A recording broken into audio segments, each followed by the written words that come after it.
Well, for example, when we stay with the example of gender,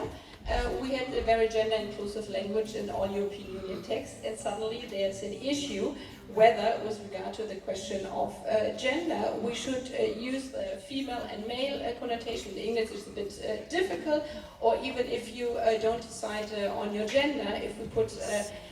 a marker there, that everybody can choose their own identity by themselves, even though we have a legal regulation on that by now. It is challenged in some discussions to say no, and we see obviously that there's a backlash. If we look to the United States and the right of abortion,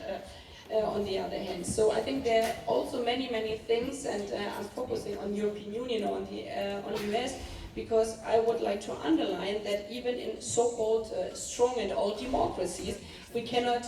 take our rights, which I would say grandmothers have achieved for my generation, as granted, and this is why we have to defend them every day. So you're saying it's